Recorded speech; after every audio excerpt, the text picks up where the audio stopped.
밖으로 나오자 눈이 내리고 있었다. 하얀 눈송이가 하늘에서 떨어져 마을의 사방에 내려앉았다. 펄롱은 자기 바지 부츠코를 내려다보며 서 있다가 모자를 푹 눌러쓰고 외투 단추를 채웠다. 주머니에 손을 깊이 찔러넣고 부둣가를 따라 걸으면서 들은 이야기를 되새기며 강이 눈을 삼키며 검게 흐르는 것을 보았다. 조금 더 자유로워진 기분이었다.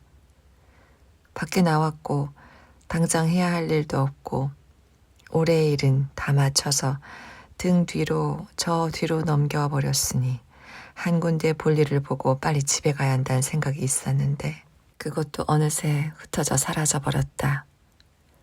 거의 가벼운 마음으로 크리스마스 전등이 켜진 시내로 가서 길게 지그재그 모양으로 걸려있는 색색의 전구 아래로 걸었다.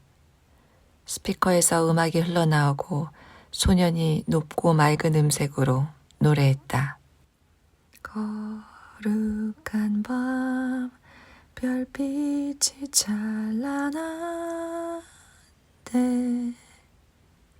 펄롱은 시청 건물 앞 크리스마스 트리를 지나다가 포도블럭에 발이 걸려 넘어질 뻔하곤 감기에 좋다며 뜨거운 위스키를 마시게 하고 쉐리 트라이프를 큰 그릇으로 준 미시스 케오를 원망했다.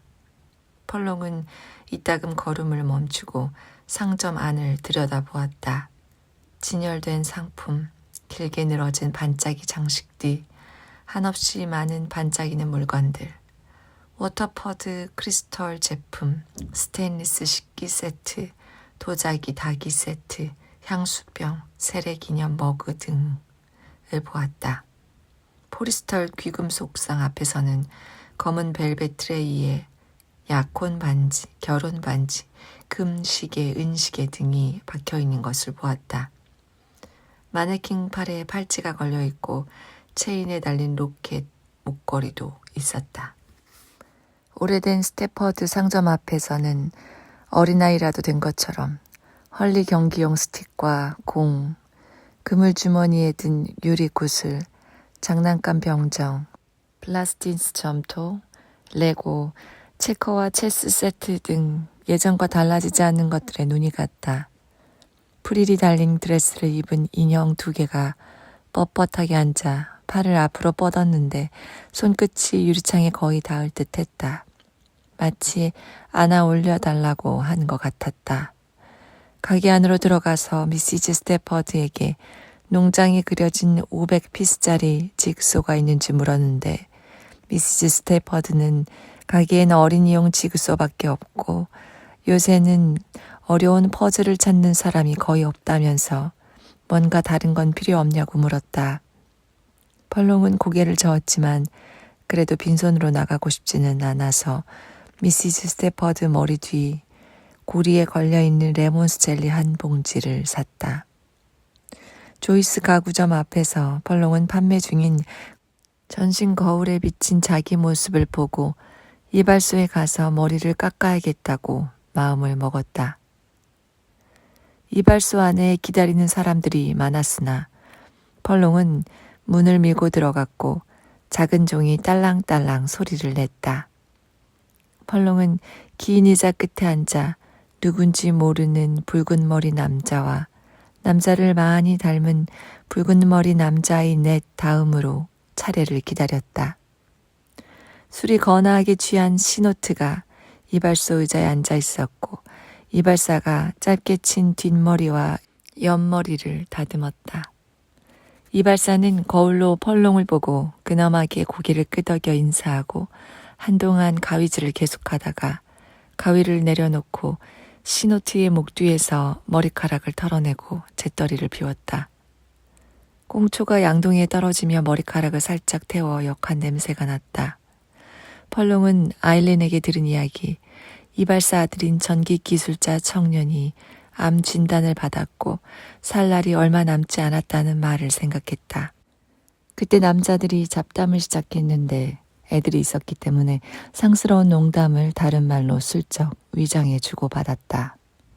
펄롱은 대화에 끼지 않고 거리를 두면서 다른 생각을 했고 상상에 빠졌다. 그러다가 다른 손님들이 더 왔고 긴 의자에서 옆으로 이동한 펄롱은 거울 앞에 앉아 거울에 비친 자기 모습을 똑바로 보며 네드와 닮은 데가 있는지 찾았다. 닮은 데가 보이기는 하고 안 보이기도 했다. 어쩌면 윌슨네 집에 있던 여자가 둘이 친척이라고 여겨 닮았다고 착각한 것일 수도 있었다. 하지만 그럴 것 같진 않았고 펄롱은 어머니가 돌아가셨을 때 네드가 심히 힘들어했던 것, 어머니와 네드가 늘 같이 미사에 가고 같이 식사하고 밤늦은 시간까지 불가에서 이야기를 나누곤 했던 것을 생각하며 그게 무슨 의미일지 생각하지 않을 수가 없었다. 만약 그게 사실이라면 펄롱으로 하여금 자기가 더 나은 혈통 출신이라고 생각하게 만들고서 그 세월 내내 펄롱의 곁에서 변함없이 지켜보았던 네드의 행동이 바로 나날의 은총이 아니었나. 펄롱의 구두를 닦아주고 구두끈을 매주고 첫 면도기를 사주고 면도하는 법을 가르쳐 주었던 사람이다. 왜 가장 가까이 있는 게 가장 보기 어려운 걸까? 잠시 멈춰서 생각이 마음대로 돌아다녔고 떠돌게 하니 마음이 홀가분해졌다. 한 해의 일을 마치고 여기 앉아 차례를 기다리고 있는 게 싫진 않았다. 머리를 자르고 값을 치르고 밖으로 나왔을 때 눈이 쌓여 있었고 인도 위에 먼저 간 사람과 뒤따라온 사람의 발자국이 양쪽으로 뚜렷하면서도 또 그다지 뚜렷하지 않게 남아 있었다. 찰스 스트리트에 있는 헨러헨 가게에서 아일린에게 주려고 주문한 에나멜 가죽 구두를 찾으러 들렀다. 구두는 따로 보관되어 있었다.